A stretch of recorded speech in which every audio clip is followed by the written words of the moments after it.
Agora eu vou conversar com o presidente do Sindicato do Fisco em Sergipe, do Sindifisco, Paulo Pedrosa, que já está conosco aqui na bancada para tirar as dúvidas. Boa tarde, Paulo. Seja bem-vindo aqui. Obrigado pela oportunidade. Eu brinco, mas o assunto é sério, seríssimo. Sério. Afinal de contas, né?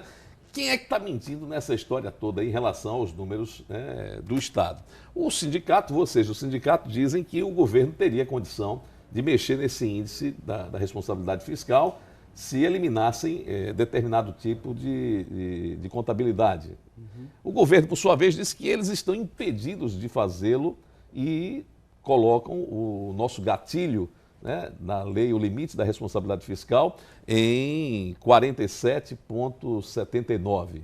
E aí eu quero saber, como é que isso está dando tamanho impasse se os números, matemática é cartesiana e é soma, e subtração, multiplicação. Como é que vocês conseguem divergir tanto? Na realidade, a gente tem dois aspectos a serem abordados. A questão contábil, que são os relatórios que o governo emite, e tem a questão financeira. O contábil tem de refletir o financeiro, tem de haver sintonia entre os dois. Apesar de que na execução orçamentária, nós temos um elemento novo, que são os recursos dos exercícios anteriores, os saldos dos recursos. Porque todo início de orçamento, ele foi aprovado no anterior e tem um montante de receita e de despesa. Mas sobra de exercícios anteriores? O Estado, em dezembro de 2014, tinha um montante de aproximadamente R$1 bilhão. Desse recurso, parte é saldo do sistema sadio, digamos, superavitário da Previdência, né? Os novos concursados a partir de 2008, porque não tem ninguém aposentado e as contribuições têm sido resguardadas. Certo. Então, em torno de 300 milhões desse montante de R$1 bilhão. E o governo pode usar esse tipo de dinheiro? Esse não. Certo. Esse aí de jeito nenhum. Eu estou só tentando fatiar claro, para a gente entender. Então, tem aí 300 e poucos milhões, que é saldo do Sergipe Previdência, a parte sadia do Sergipe Previdência. Tem aí menos de 100 milhões, que são os recursos que estão à disposição do Judiciário para pagar os precatórios. Certo? Então, aí dá aproximadamente 450, 500 milhões. Certo. Os outros 500 milhões, o governo diz que é todo resultado de empréstimos ou convênios federais destinados a obras e investimento. No último debate que nós tivemos com o secretário em público lá na Assembleia Legislativa, nós pedimos a ele apresente o que realmente esses 500 milhões está vinculado. E nós já temos 6 ou 7 meses, ele nem para o Sindifisco e nem nos meios de imprensa detalhou a que está vinculado a esses 500 milhões. O Sindifisco Ou seja, eles dizem que é uma verba carimbada e vocês querem saber carimbada com o quê? Por quem? Certo. Por quem?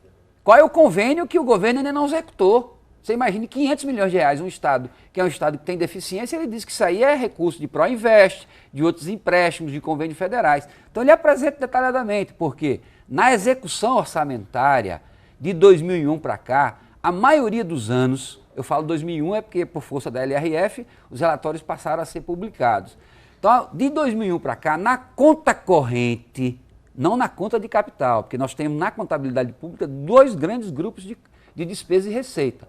Na conta corrente, de 2001 para cá, sempre foi superavitária. Poucos foram os anos onde a receita foi menor do que a despesa. Na conta corrente, onde está CMS, FPE, as transferências correntes, certo? Os recursos que vêm do Fundeb. Mas, Paulo, me explica uma coisa. Se o governo tem saldo, pelo que você está colocando aí, por que é que ele assume um desgaste de pagar, por exemplo, parte dos salários no dia 11 de agosto agora? Essa pergunta tem de ser feita... Isso é masoquismo, não? Essa pergunta tem de ser feita antes ou depois que ele esclarecer esses fatos. Aí nós vamos ter a resposta. A fala do seu secretário, ela é incoerente.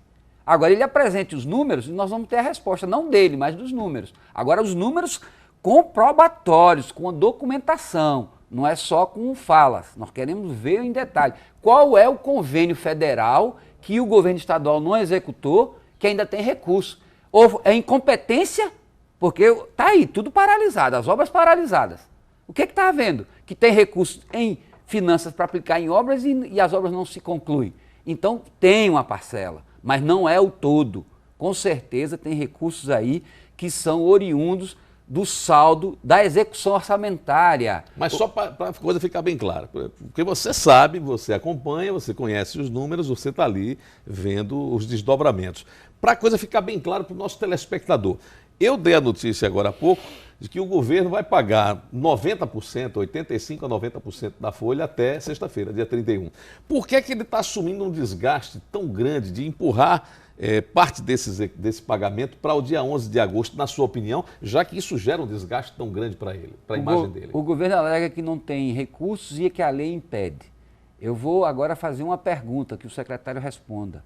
No dia 13 de maio de 2015, está publicado no Diário Oficial, foi concedido auxílio moradia, está lá a lei, inclusive fala de outros secretários dizendo que era um prestígio, um ganho da Defensoria Pública, e é justo, mas não podia ser concedido. Em maio, o governo estava acima do limite prudencial, e foi concedido para a Defensoria Pública, que é vinculada ao limite do Executivo.